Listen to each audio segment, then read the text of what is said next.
Function of a function यानी कि composite functions का डिफरेंशियल कोएफिशिएंट कैसे निकाला जाएगा ये हमने सीखा है।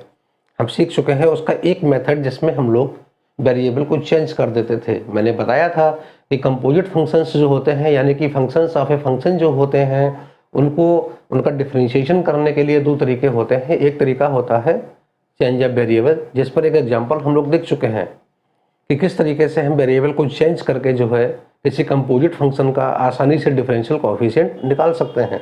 एक दूसरा मेथड भी होता है, मैंने बताया था कि चेन रूल होता है जिसकी सहायता से भी कंपोजिट फंक्शंस यानी कि फंक्शंस ऑफ ए फंक्शन जो है उनका डिफरेंशियल कोएफिशिएंट निकाला जा सकता है। पिछला मेथड जो बताया था एक्चुअली जिसको हम लोगों ने चेंज ऑफ वेरिएबल नाम दिया था, यानी चेंज ऑफ वेरिएबल की सहायता से हम लोग कंपोजिट फंक्शंस का डिफरेंशियल कोएफिशिएंट कर सकते हैं।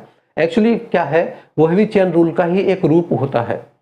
चेन रूल को कई तरीके से हम लोग प्रकट कर सकते हैं। उनमें एक तरीका होता है कि हम वेरिएबल को चेंज कर दें कि अगर कोई एक फंक्शन किसी दूसरे फंक्शन पर डिपेंड करता है तो हम ये मानते हैं कि दूसरे फंक्शन को अगर हम उसका वेरिएबल चेंज कर दें तो फंक्शन जो है, मेन फंक्शन जो है वो बदले हुए वेरिएबल की फॉर्म में आ जाता है, जिसका हम लोग डिफरेंशियल कोएफिशिएंट कर लेते हैं, जिसका एग्जाम्पल हम लोग देख चुके हैं।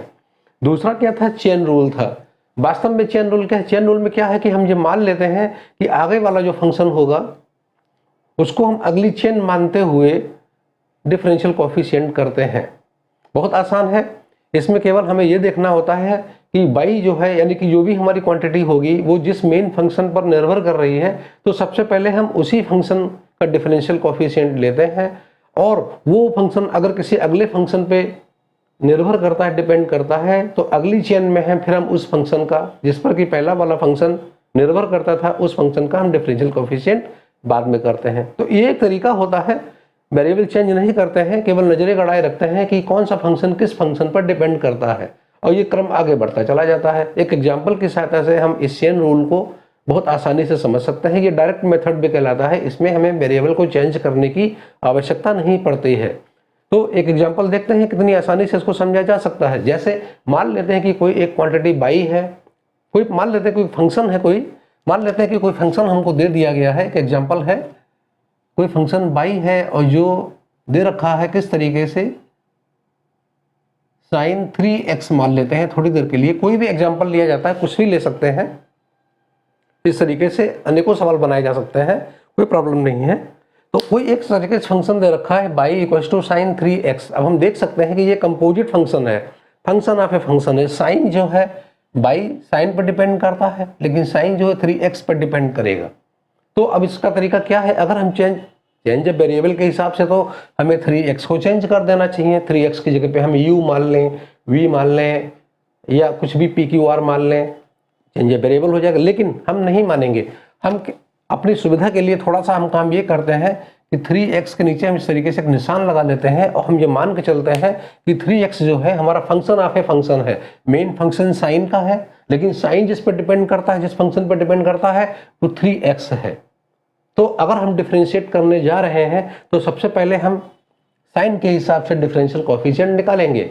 अब अगर हम इसको डिफरेंशिएट करते हैं तो हम लिखेंगे जैसा कि हम पहले लिखते आ रहे हैं, differentiating with respect to x।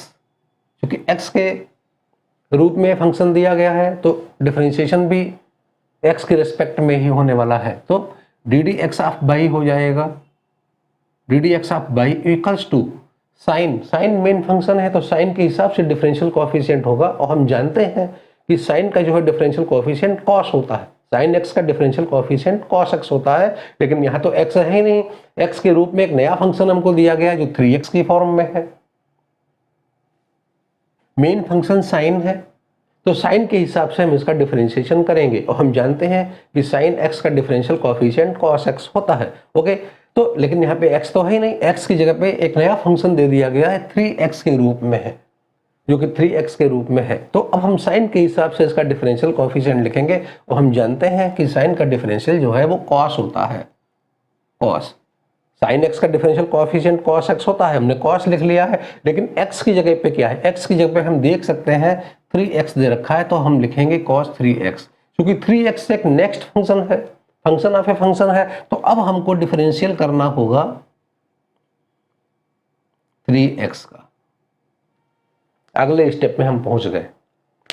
Main function sine का था और साइन 3x पर डिपेंड करता था। साइन जो है 3x का एक फंक्शन बन रहा था, तो पहले हमने साइन के हिसाब से इसका डिफरेंशियल कर लिया, जो कि हो गया cos 3x। अब चूंकि 3x जो है फंक्शन ऑफ ए फंक्शन है, तो अब हम 3x का डिफरेंशियल कोएफिशिएंट अगले स्टेप में लिखेंगे और बहुत आसानी से हम क्या काम कर लेंगे, ये हो गया cos 3x इंटू, अब 3x का डिफरेंशियल बहुत आसानी से लिखा जा सकता है। 3 जो है एक स्केलर क्वांटिटी है जिसको हमें छेड़ना भी नहीं है, केवल हमें x का डिफरेंशियल कोएफिशिएंट लिखना है और हम जानते हैं कि x का डिफरेंशियल कोएफिशिएंट जो है वो होता है 1। ये 3.1 नहीं है, 3 स्केलर क्वांटिटी है। x का डिफरेंशियल जो हमने 1 के रूप में लिखा है, तो इसको बहुत आसानी से लिखा जा सकता है सही करके। 3 को हम आगे ले आएंगे और ये हो जाएगा 3 cos 3x, खत्म कहानी। इस तरीके से बिना वेरिएबल को चेंज किए ही हम लोग सीधे सीधे डिफरेंशियल कोएफिशिएंट लिख सकते हैं। बस इसमें केवल इतनी हमको सावधानी रखनी है कि हम कंपोजिट फंक्शन को पहचान सकें, और कंपोजिट फंक्शन को पहचानने का सबसे अच्छा तरीका यही है कि जो जिसको हम मान रहे हैं कि फंक्शन ऑफ ए फंक्शन है, वो उसके नीचे कोई निशान लगा लेते हैं, कोई ऐसे अंडरलाइन कर लेते हैं, या हम अपने दिमाग में बसा लेते हैं, अपनी नज़रों में बसा लेते हैं कि ये हमारा कंपोजिट फंक्शन है, तो उसको हम वैसे ही चलाते चले जाते हैं। और भी एक एग्जाम्पल देखा जा सकता है, जैसे मान लेते हैं ये नंबर 1 एग्जाम्पल अगर है, तो नंबर 2 में हम कोई एग्जाम्पल ले सकते हैं। जैसे फिर हमने ले लिया y इक्वल्स टू, मान लेते हैं दे रखा है log sin x। कई सारे सवालों में बार बार इसका इस्तेमाल होगा, तो log sin x का डिफरेंशियल कोएफिशिएंट अच्छी तरीके से समझ में आ जाना चाहिए। अब इसमें भी हम समझ सकते हैं कि y जो है log का फंक्शन है और log जो है sin पे डिपेंड कर रहा है, कंपोजिट फंक्शन हो गया। तो हम क्या काम करते हैं, sin x को हम थोड़ा अंडरलाइन कर लेते हैं कि sin x हमारा जो है फंक्शन ऑफ ए फंक्शन है, यानी कि कंपोजिट फंक्शन है, और मेन फंक्शन हमारा log है। तो sin x का जो ट्रीटमेंट होगा वो x की तरह होगा। हम थोड़ी देर के लिए मान लेते हैं, अपने दिमाग में ही मान लेते हैं कि sin x जो है वो x है। तो अगर हम माने तो ये log x के रूप का ही है। अगर हम sin x को थोड़ी देर के लिए अपने दिमाग में x मान लेते हैं, हम चेंज वेरिएबल में नहीं जाना चाहते, हम sin x को कोई नया वेरिएबल नहीं देना चाहते, सीधे सीधे हमको सवाल लगाना है, डायरेक्ट स्टेपिंग करनी है, तो दिमाग में बसा लिया कि sin x जो है एक्चुअली x है, और पहचान के लिए हम इसको थोड़ा अंडरलाइन कर लेते हैं।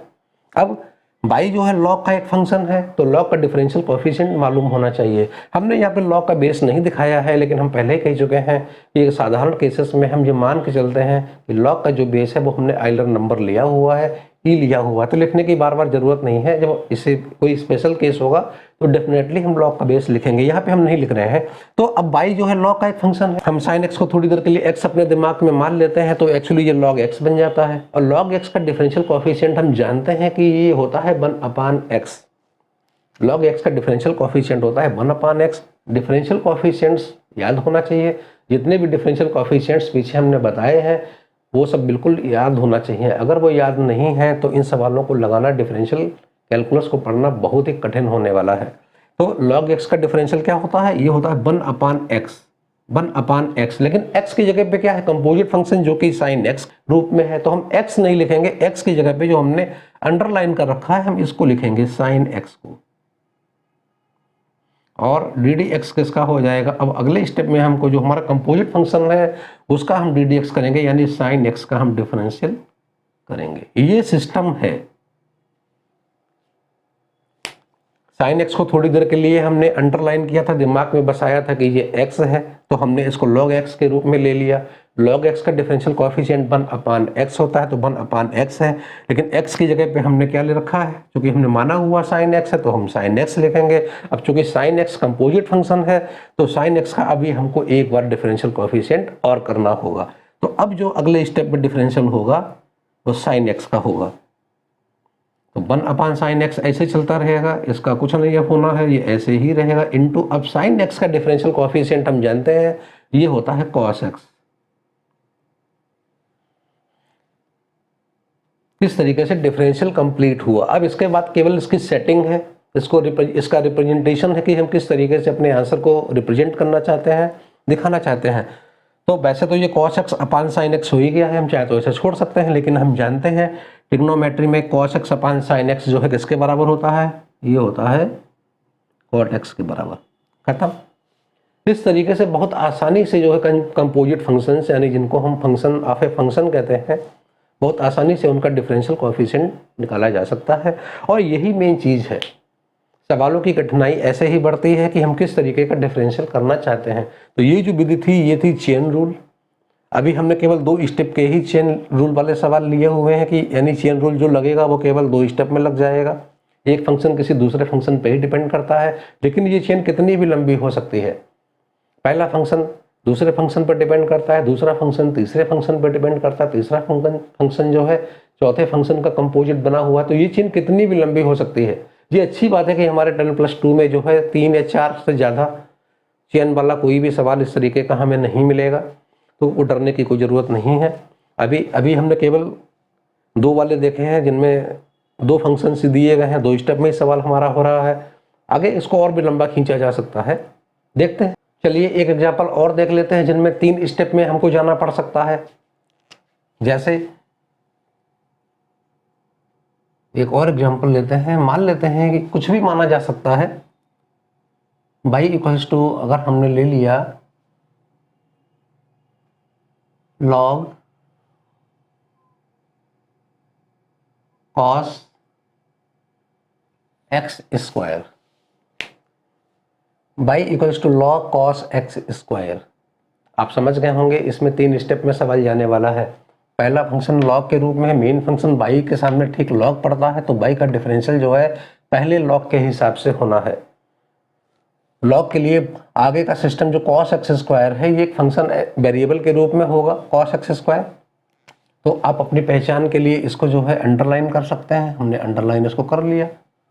तो cos x स्क्वायर हम डील करेंगे बिल्कुल x की तरह। दिमाग में बसा लीजिए कि cos x स्क्वायर जो है एक x है, तो एक्चुअली ये फिर क्या बन जाएगा, y equals to log x बन जाएगा। इसको हम log x की तरह डील करने वाले हैं। तो differentiating with respect to x, with respect to x, और हम जानते हैं D D X of y यानी dy अपॉन dx भी इसको हम कह सकते हैं इक्वल्स टू, क्योंकि इसको हमने जो है x के रूप में ले लिया है। एक्चुअली हमने वेरिएबल चेंज नहीं किया, हम चेंज या वेरिएबल में जाने वाले नहीं हैं। हम मान लेते हैं कि cos x स्क्वायर जो वो x की तरह है और हमने इसको अंडरलाइन कर लिया, तो ये log x हो गया। ओके, log x हो गया। तो अब log x का डिफरेंशियल कोएफिशिएंट हम जानते हैं 1/x होता है, तो 1/x, और x के रूप में पूरा सिस्टम चल रहा है जो हम अंडरलाइन कर रखे हैं, ये है cos x स्क्वायर। और अगले स्टेप में डिफरेंशियल किसका हो जाएगा, डिफरेंशियल हो जाएगा cos x स्क्वायर। हम अगले स्टेप में पहुंच गए, दूसरे स्टेप में पहुंच गए। अब दूसरा स्टेप भी हम जानते थे कि log जो है cos पर डिपेंड कर रहा है, cos जो है x स्क्वायर पर डिपेंड करेगा। log के हिसाब से हम निपट चुके हैं, तो 1/cos x स्क्वायर हो गया, इसका अब कुछ नहीं करना है, डिफरेंशिएशन हो गया। अगले स्टेप में हमको जो cos x स्क्वायर मिला है, अब हमें इसके डिफरेंशियल पर विचार करना है। अब यहाँ पर ये भी कंपोजिट फंक्शन है, क्योंकि cos जो सीधे सीधे x पे डिपेंड नहीं कर रहा है, cos x स्क्वायर पर डिपेंड कर रहा है, तो x स्क्वायर को हम अंडरलाइन कर लेंगे। अब x स्क्वायर जो है कंपोजिट फंक्शन है, तो x स्क्वायर को हम थोड़ी देर के लिए अपने दिमाग में x मान लेते हैं, तो इसे हम छोड़ देते हैं, इसे हम नहीं टच करेंगे, ये ऐसे ही रहेगा 1/cos x स्क्वायर इंटू, अब यहाँ पे आ जाता है डिफरेंशियल करना है cos x स्क्वायर का, जो कि एक कंपोजिट फंक्शन है, फंक्शन ऑफ ए फंक्शन है। तो x स्क्वायर को हमने अंडरलाइन किया हुआ है, और हम जानते हैं कि अगर हमने x स्क्वायर को थोड़ी देर के लिए x मान लिया, दिमाग में बसा लिया, तो ये cos x है। और cos x का डिफरेंशियल कोएफिशिएंट याद होना चाहिए, पहले बता चुके हैं। cos x का डिफरेंशियल जो होता है वो माइनस साइन x होता है, माइनस साइन x, लेकिन x तो है ही नहीं, x की जगह पे x स्क्वायर है, तो ये हो जाएगा x स्क्वायर। और डिफरेंशियल अब हमको करना पड़ेगा किसका, अब हमारे पास अगला फंक्शन चेन रूल के रूप में होगा x स्क्वायर। अगर x होता तो ये कहानी यहीं पे खत्म हो जाती। अगर x स्क्वायर की जगह पे x होता तो ये cos x बनता, और cos x का डायरेक्टली हम लोग लिख देते differential coefficient minus sine x, लेकिन चूंकि ये स्क्वायर लगा हुआ है, हम बता चुके हैं x के संग कुछ भी लगा हुआ है, चाहे प्लस में कुछ लगा हुआ है, माइनस में कुछ लगा हुआ है, पावर के रूप में है, अपॉन के रूप में कुछ दिया गया, तो वो कंपोजिट फंक्शन हो गया, सोचने की जरूरत नहीं है। तो x के संग कुछ भी लगा है, वो कंपोजिट फंक्शन बन गया, फंक्शन ऑफ फंक्शन बन गया। तो x स्क्वायर होने की वजह से अब हमको x स्क्वायर का भी डिफरेंशियल करना पड़ेगा अगली चेन के रूप में। अब इन पर विचार करने की ज़रूरत नहीं है, चाहे तो इनको हम ऐसे ही छोड़ सकते हैं, लेकिन हम जानते हैं ये minus sine x square upon cos x square है, और ट्रिग्नोमेट्री में हम अच्छी तरीके से जानते हैं sine x square upon cos x square जो है ये टेन एक्स स्क्वायर के बराबर हो जाएगा, और माइनस साइन तो लगा ही हुआ है, लगा लेते हैं। अब एक्स स्क्वायर था, D D X of x square होना है। अब इसका जब हम डिफरेंशियल करेंगे तो हम जानते हैं एक्स स्क्वायर जो है एक अलजेब्रिक फंक्शन है, पावर रूल इसमें लगेगा, तो इसका डिफरेंशियल हो जाएगा 2x। अलजेब्रिक फंक्शन का हम नियम अच्छी तरीके से जानते हैं कि जो भी पावर दे रखी है उसको हम आगे ले आते हैं, गुणांक बना देते हैं, कोएफिशिएंट बना देते हैं और पावर में एक की कमी कर देते हैं, तो एक्स स्क्वायर का डिफरेंशियल कोएफिशिएंट जो है 2x हो जाता है। और फाइनली डिफरेंशिएशन की प्रक्रिया खत्म है, लेकिन इसकी सेटिंग अगर आप कुछ करना चाहते हो तो कर सकते हो, ऐसे छोड़ना चाहते हो तो ऐसे भी छोड़ सकते हो, लेकिन स्मार्ट तभी बनेंगे जब पूरा काम करेंगे। तो माइनस का 2x और हो जाता है 10x स्क्वायर, खत्म कहानी। तो इसमें बिना वेरिएबल को चेंज किए, विदाउट चेंज ऑफ वेरिएबल, हम सीधे सीधे स्टेपिंग करते चले जाते हैं और हम अपने जो है अंतिम आंसर तक पहुंच जाते हैं। तो ये भी चेन रूल ही है, इसमें हमें वेरिएबल चेंज नहीं करते हैं, ये डायरेक्ट मेथड है, इसमें सीधे ही हम अपने दिमाग में बसा लेते हैं कि कंपोजिट फंक्शन को हमने दिमाग में क्या माना हुआ है। तो इसमें नज़रें अगर गड़ाए रखेंगे, कंपोजिट फंक्शन पर नज़रें बसाए रखेंगे, बनाए रखेंगे, तो ये बहुत आसानी से समझ में आ जाने वाला है। और आगे के जो डिफरेंशियल कोएफिशिएंट्स के जितने भी सवाल आने वाले हैं पेपर में, जो परीक्षाओं में पूछे गए हैं, उनमें ज़्यादातर कठिनाई का लेवल यही है। सवाल को कठिन बनते देर नहीं लगती, अगर सिंपल फंक्शन है सवाल हमें आसान लगेगा, और अगर वो कंपोजिट फंक्शन बन गया, फंक्शन ऑफ फंक्शन बन गया, तो सिंपल सा सवाल लगने वाला भी सवाल कठिन हो जाता है। तो ये बेसिक चीज़ है, प्रत्येक बच्चे को अच्छी तरीके से समझ में आ जानी चाहिए। ऐसे अनेकों एग्जाम्पल हो सकते हैं, तो ज़्यादा डिटेल में हम नहीं जाएंगे, क्योंकि हम पहले बता चुके हैं कि डिफरेंशिएशन की जो सीरीज चल रही है, जो क्विक रिवीजन सीरीज के रूप में हम ले रहे हैं। हमें एग्जाम्स में पूछे गए, जो पिछले एग्जाम्स यूपी बोर्ड के हुए हैं, उनमें जो महत्वपूर्ण जो क्वेश्चंस पूछे गए हैं, जो महत्वपूर्ण सवाल पूछे गए, उन्हें ही हमको कवर करना है। तो इतना काफ़ी हो गया। इसके बाद तमाम प्रकार की वैरायटी है क्वेश्चंस की, जो डिफरेंशियल कोएफिशिएंट में आते हैं, पूछे जाते हैं, और उन्हें लगाना होता है पेपर में भी, यानी कि यूपी बोर्ड की परीक्षा में या सीबीएसई बोर्ड की परीक्षा में सवाल आते रहते हैं। बिल्कुल जनरल सी चीज़ है ये, अच्छी खासी प्रैक्टिस इसकी होनी चाहिए, प्रैक्टिस में ये अच्छी तरीके से होना चाहिए। सारे फार्मूले अगर याद है, डिफरेंशियल कोएफिशिएंट याद है, तो सवाल बहुत आसानी से लग जाते हैं। जो डिफरेंशिएशन के अलजेब्रा है मैं पीछे बता चुका हूँ कि किस तरीके से जो भी फार्मूले बनते हैं उनका हम डिफरेंशियल कैसे करते हैं। अगर नहीं याद हो पा रहे हैं तो पहली बात याद तो करना ही पड़ेगा, लेकिन फिर भी अगर नहीं याद कर पा रहे हैं तो उसका सबसे अच्छा तरीका यही है कि एक छोटा सा फ्लैश कार्ड बना लीजिए। उस फ्लैश कार्ड में छोटे छोटे साइज में सारे फार्मूले एक साथ लिख लीजिए, और जब कभी भी डिफरेंशियल कोएफिशिएंट के यानी डिफरेंशियल कैलकुलस के सवाल आपको लगाने शुरू करने हैं, उसी समय फ्लैश कार्ड सामने रख लीजिए, और जैसे जैसे डिफरेंशियल कोएफिशिएंट सवाल में आते हैं फ्लैश कार्ड को देख देख के लिखते जाइए। 10-15 सवाल लगाओगे, खुद ही अपने आप सारे के सारे डिफरेंशियल कोएफिशिएंट प्रैक्टिस में आ जाएंगे, उनको अलग से याद करने की आवश्यकता नहीं पड़ेगी। तो कुछ तो करना ही पड़ेगा, अगर याद नहीं करते हैं तो फ्लैश कार्ड बना के रख लीजिए, उससे देख देख के काम चलाओ। ओके, अब ये मटेरियल इतना हम समझा चुके हैं। अब इसके बेसिस पे हम लोग जो है अब सीधे जो यूपी बोर्ड एग्जाम्स में जो महत्वपूर्ण क्वेश्चंस पूछे गए हैं उनको हम लोग बहुत आसानी से लगा सकते हैं। अगले स्टेप में हम लोग वही करने वाले हैं।